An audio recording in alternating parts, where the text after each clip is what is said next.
آسمانوں کا سفر شروع ہوا، پہلا آسمان آیا، حضرت آدم سے ملاقات ہوئی، دوسرا آسمان آیا، تیسرا آسمان، آسمان والے یہ پوچھتے کہ کون؟ جبریل عرض کرتے ہیں کہ جبریل، پوچھا ساتھ کون؟ فرمایا محمد صلی اللہ علیہ وسلم۔ وہ آسمان کا جو دروازے پہ دربان تھا وہ پوچھتا ہے کہ ان کو بلایا گیا ہے؟ تو جبریل عرض کرتے ہیں جی ہاں ان کو بلایا گیا ہے۔ وہ کہتے ہیں آپ کا آنا مبارک ہو۔ اسی طرح ساتوں آسمان وہ نیچے، اور جبرائیل اور پیارے آقا سدرۃ المنتہا پہ پہنچ جاتے ہیں۔ یہ ساتویں آسمان پہ وہ مقام ہے جہاں پہ ایک بیری کا درخت ہے، اس درخت کے جو پتے ہیں وہ ہاتھی کے کانوں کی طرح بڑے بڑے ہیں، اور ان کے جو پھل ہیں یہ مٹکوں کی طرح ہیں۔ جبریل وہاں پہ جا کے عرض کرتے ہیں یا رسول اللہ اس سے آگے میں نہیں جا سکتا، اس سے آگے میں نہیں جا سکتا، اگر میں اس سے آگے جاؤں گا تو انوار و تجلیات کی وجہ سے میرے پر جل جائیں گے، مجھ کے اندر اتنی طاقت نہیں ہے کہ میں اس انوار و تجلیات کی تاب لا سکوں۔ پیارے آقا نے جبریل کو یہ ارشاد فرمایا کہ جبریل اگر کوئی تیری حاجت ہے تو بتا، میں رب کی بارگاہ میں ملاقات کے لیے جا رہا ہوں تو میں اللہ تعالیٰ کی بارگاہ میں تیری حاجت پیش کر دوں۔ سبحان اللہ۔ آپ کو پتہ ہے یہ بات کریم آقا نے کیوں ارشاد فرمائی؟ ایک بار جب حضرت ابراہیم خلیل اللہ علیہ السلام آگ کے اندر تھے تو جبریل امین آئے کہ یا نبی اللہ کوئی حاجت ہے تو بتائیں، میں آپ کی حاجت روائی کروں گا، یعنی آپ کی مدد کر دوں گا۔ تو کریم آقا نے اپنے جد امجد کا وہ قرض اتارنا تھا کہ جو جبریل نے کہا کہ یا نبی اللہ اے ابراہیم خلیل اللہ مجھے بتائیے تو میں نمرود کی فوج پر پہاڑ گرا دیتا ہوں، ان کی بستی کو الٹ دیتا ہوں، ان کے اوپر پانی کا عذاب نازل کرتا ہوں۔ لیکن ابراہیم خلیل اللہ علیہ السلام نے کیا کہا تھا کہ اللہ میرا جانتا ہے کہ میں کس حال میں ہوں اور وہ میری جو مدد صحیح وہ فرمائے گا۔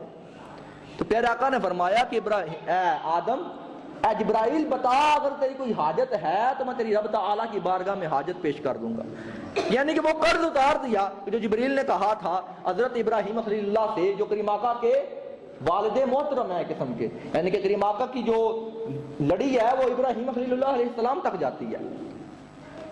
تو جبریل نے وہاں پہ چند باتیں عرض کی تھیں، اس کے بعد کریم آقا اکیلے، روایات میں آتا ہے کہ رف رف نامی ایک سواری تھی، کریم آقا اس پر سوار ہوئے، ایک مقام تک سفر کیا، اس کے بعد رف رف بھی نہیں تھا، اس کے بعد رف رف بھی نہیں تھا، ساتوں زمینیں نیچے، ساتوں آسمان نیچے، سدرۃ المنتہا نیچے، عرش نیچے، جبرائیل بھی اوپر نہیں جا سکتے، رف رف بھی نہیں ہے۔ اس کے بعد علماء کرام فرماتے ہیں اس عقل کو نہیں دوڑانا کہ وہاں کیسا منظر تھا۔ محدثین کرام فرماتے ہیں کہ وہاں پہ وقت رک گیا تھا۔ اعلی حضرت نے بڑی کمال کا جملہ لکھا، کہتے ہیں کہ یہ جہان ہے، دنیا ایک کیا ہے؟ جہان ہے۔ تو جب جہان کی جان، جب جہان کی جان وہ جہان سے نکل گئی تو جہان رک گیا، جہان رک گیا، جہاں پہ وقت تھا وہ رک گیا۔ پانی جو وضو پیارے آقا نے کیا، جو پانی بہ رہا تھا وہ وہیں پہ رک گیا، کنڈی جہاں پہ ہل رہی تھی وہیں پہ رک گئی، جو وقت تھا وہ رک گیا۔ تو بڑی پیاری بات اعلیٰ حضرت نے کہی کہ جان ہے وہ جہان کی، جان ہے تو جہان ہے، یعنی کہ کریم آقا جب جہان سے نکلے تو جہاں پہ وہ پہنچے نا وہ مقام نہیں تھا، وہ کوئی جگہ نہیں تھی، وہ کوئی مکان نہیں تھا، وہاں پہ وقت نہیں تھا، نہ اب نہ کب نہ تب نہ جب، نہ مشرق نہ مغرب نہ شمال نہ جنوب نہ اوپر نہ نیچے، کچھ بھی نہیں تھا وہاں پہ۔ یعنی کہ اللہ تعالیٰ کی جو ذات ہے وہ جگہ سے پاک ہے، اللہ تعالیٰ کی کوئی شکل و صورت نہیں ہے، کوئی جسم نہیں ہے کہ وہ ایک جگہ پہ آ جائے، نہیں، بلکہ اللہ تعالیٰ کی ذات کے بارے میں ہم سوچ ہی نہیں سکتے، کیونکہ یہ عقل کس نے بنائی ہے؟ اللہ تعالیٰ نے، اور جس نے عقل بنائی ہے وہ اس عقل میں آ سکتا ہے؟ نہیں۔ تو اللہ تعالیٰ کی ذات کے بارے میں اپنے عقل کے گھوڑے نہیں دوڑانے، وہ اپنے انوار و تجلیات کے ساتھ جیسا ہے انشاءاللہ جنت میں ہم دیکھیں گے، انشاءاللہ عز و جل بولے سارے انشاءاللہ۔ کہ جب جنت کے اندر جائیں گے تو اللہ تعالیٰ کا دیدار ہمیں بھی انشاءاللہ عز و جل ہوگا۔ تو جب جہاں پہ مقام کوئی نہیں، نہ وقت ہے، نہ اب نہ تب نہ جب نہ کب نہ مشرق نہ مغرب، کچھ بھی نہیں ہے، تو اللہ تعالیٰ نے فرمایا محبوب قریب آ، قریب احمد، احمد قریب آنا، قریب محمد، اے محمد قریب آنا، یا سرور قریب آ، اے میرے محبوب، اے حبیب قریب آ۔ ثم دنا، قرآن پاک کے اندر الفاظ ہیں کہ کریم آقا قریب ہو گئے۔ اللہ تعالیٰ نے روایات میں آتا ہے کہ 1000 سے زیادہ مرتبہ یہ ارشاد فرمایا کہ محبوب قریبا، کریم آقا قریبا آتے گئے، قریبا آتے گئے، یہاں تک کہ ثم دنا، بہت قریب ہو گئے، فتدلا، اور خوب قریب ہو گئے، فکان قاب قوسین، اللہ تعالیٰ قرآن پاک میں فرماتا ہے کہ اتنے قریب ہو گئے کہ جتنے دو بازو ہیں، جتنے دو کمانوں کے درمیان فاصلہ ہوتا ہے، اودنا، اور اس سے بھی زیادہ قریب ہو گئے۔ اللہ، سبحان اللہ، ہم سوچ بھی نہیں سکتے وہ منظر کیسا ہوگا، کیونکہ ہماری عقلوں میں وہ بات نہیں آ سکتی۔ یہاں پر علماء کرام نے اپنی عقلوں کے گھوڑوں کو دوڑانے سے منع کیا کہ ثم دنا فتدلا او قاب فکان قاب قوسین او ادنا، یعنی کہ کتنے قریب ہوئے ہوں گے۔ پھر اللہ تعالیٰ نے اپنی راز و نیاز کی باتیں شروع کی، وہ اللہ جانے۔ قرآن پاک میں یہی آتا ہے کہ اللہ تعالیٰ نے وحی فرمائی اور وہ وحی میں باتیں ہوئی، اور وہ باتیں عام انسانوں کو نہیں معلوم۔ کچھ روایات میں یہ آتا ہے کہ 90,000 باتیں ہوئی، 30,000 جو ہے وہ راز و نیاز کی تھیں، 30,000 عام شخصوں کی تھیں، اور 30,000 خاص لوگوں کی تھیں۔ لیکن یہ روایت جو ہے اتھینٹک نہیں ہے، یقینی نہیں ہے، تو اس لیے یہ روایات بیان نہیں کی جاتی۔ اللہ تعالیٰ کی اور کریم آقا کی آپس میں جو باتیں ہوئیں وہ اللہ جانے اور اللہ کا رسول جانے۔ اللہ تعالیٰ نے کریم آقا کو فرمایا محبوب مانگ کیا مانگتا ہے۔ سبحان اللہ، ملاقات ہوئی ہے کہ اللہ تعالیٰ نے فرمایا محبوب مانگ کیا مانگتا ہے، جو مانگے گا آج عطا کیا جائے گا۔ کریم آقا نے پتہ کیا ارشاد فرمایا، اس بات کو سنیے اور جھوم جائیے کہ کریم آقا نے اس وقت جب محبوب و محب مل رہے ہیں تو اللہ تعالیٰ فرماتا ہے محبوب کیا مانگتا ہے، مانگ آج عطا کیا جائے گا۔ تو کریم آقا نے ارشاد پر عرض کیا یا رب العالمین ربی حب لی امتی، میری امت میرے حوالے کر دے۔ میں نے روایات پڑھی ہیں تو میں خوشی سے جھوم گیا۔ اللہ تعالیٰ کو پھر آقا نے عرض کیا کہ یا رب العالمین گناہ گاروں کو میرے حوالے کر دے، نیکوں کو تو رکھ لے۔ سبحان اللہ، یعنی میری امت کے جو گناہ گار لوگ ہیں نا وہ میرے حوالے کر دے، اور جو نیک ہے وہ تو رکھ لے۔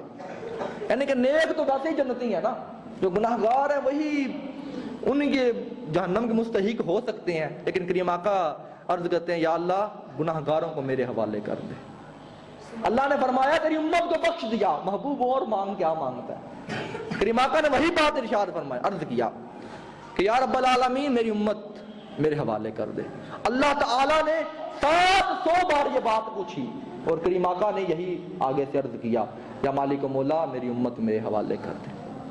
اور جب کریم آقا واپس تشریف لانے لگے تو اللہ تعالیٰ نے ایک تحفہ دیا، ایک گفٹ دیا۔ وہ پتہ ہے گفٹ کیا تھا؟ وہ تحفہ کیا تھا؟ نماز کا تحفہ تھا کہ آپ جا رہے ہیں تو یہ اپنی امت کے لیے 50 نمازوں کا تحفہ لے جائیے۔ کریم آقا تحفہ لے کے نیچے آئے، پہلے 7ویں آسمان پہ آئے تو 6ٹھے آسمان پہ آئے تو حضرت موسیٰ کہتے ہیں کہ اے اللہ کے پیارے حبیب آپ کی امت یہ نمازیں 50 نمازیں نہیں پڑھ سکے گی، کیونکہ میں نے بنی اسرائیل میں وقت گزارا ہے، بنی اسرائیل کے لوگ نہیں پڑھتے تھے تو آپ کی امت تو اس سے بھی زیادہ کمزور ہے، یہ نہیں پڑھ سکے گی۔ تو کریم آقا واپس گئے، پھر اللہ تعالیٰ کی بارگاہ میں عرض کیا، اللہ تعالیٰ نے 5 نمازیں کم کی۔ اسی طرح 9 سے 10 بار کریم آقا اللہ تعالیٰ کی بارگاہ میں گئے، اللہ تعالیٰ نے نمازوں کو کم کیا، یہاں تک کہ اللہ تعالیٰ نے صرف 5 نمازیں باقی رہ گئی تھیں۔ اور اللہ تعالیٰ نے پتہ کیا ارشاد فرمایا، یہ بات بھی سنیے اور جھوم جائیے۔ اللہ فرماتا ہے اے محبوب تیری امت 5 نمازیں پڑھے گی میں ثواب 50 کا دیا کروں گا، ایک نماز پڑھے گی تو 10 نمازوں کا ثواب ملے گا۔ اور پتہ کیا ارشاد فرمایا کہ جو بندہ نیکی کا ارادہ کرے گا نا میں اس کے حق میں نیکی لکھ دیا کروں گا، سبحان اللہ، اور جو بندہ گناہ کا ارادہ کرے گا تو گناہ نہیں لکھوں گا۔ میں فرشتوں کو کہوں گا کہ رک جاؤ، ابھی رک جاؤ، جب گناہ کر لیں گے میں پھر بھی فرشتوں کو کہوں گا ابھی نہ لکھو، ابھی بھی رک جاؤ، ہو سکتا ہے توبہ کر لے، ہو سکتا ہے توبہ کر لے، ہو سکتا ہے شرمندہ ہو جائے، یعنی کہ گناہ ہو بھی جائے نا تو فوراً اللہ کی بارگاہ میں توبہ کر لیں، کیونکہ اللہ فرماتا ہے کہ میں پھر بھی کہتا ہوں فرشتے کو بھی نہ لکھنا، ہو سکتا ہے توبہ کر لے۔ تو وہ نمازیں لے کر کریم آقا واپس آ گئے. جس طرح سفر شروع ہوا تھا، جس طریقے سے کریم آقا گئے، پہلے بیت الحرام سے بیت المقدس، پھر وہاں سے پہلا آسمان، دوسرا آسمان سدرۃ المنتہا، پھر وہاں سے عرش معلیٰ، پھر وہاں سے لامکان جہاں پہ کوئی مکان نہیں. اسی طریقے سے کریم آقا واپس آئے. حضرت ام ہانی کے گھر آ کے آرام فرمایا. جب واپس آئے تو کنڈی ہل رہی تھی، پانی چل رہا تھا، یعنی کہ جان وہ واپس جہان میں آ گئی. تو جہان کا جو وقت ہے، جو ٹائم ہے، جو جہان ہے، وہ اپنی جو وقت وہ دوبارہ سٹارٹ ہو گیا. سبحان اللہ. پھر کریم آقا صلی اللہ علیہ وسلم نے صبح اٹھے تو حضرت ام ہانی کو یہ واقعہ بتایا. تو وہ عرض کرتی ہیں یا رسول اللہ یہ مکہ والوں کو نہ بتائیے گا، وہ آپ کا مذاق اڑائیں گے. میں تو مانتی ہوں کیونکہ آپ سچے ہیں، صادق و امین ہیں، لیکن مکہ والے نہیں مانیں گے کیونکہ اس وقت تقریباً 60 سے 70 مسلمان ہوئے تھے شخص، یعنی بہت کم مسلمان تھے. لیکن کریم آقا نے فرمایا کہ اللہ تعالیٰ نے مجھے اتنا بڑا معجزہ عطا فرمایا ہے تو میں کیوں نہ بتاؤں. کریم آقا نے یا کہ اعلان کر دیا کہ اللہ تعالیٰ نے رات کے مختصر سے حصے میں مجھے معراج عطا فرمائی. میں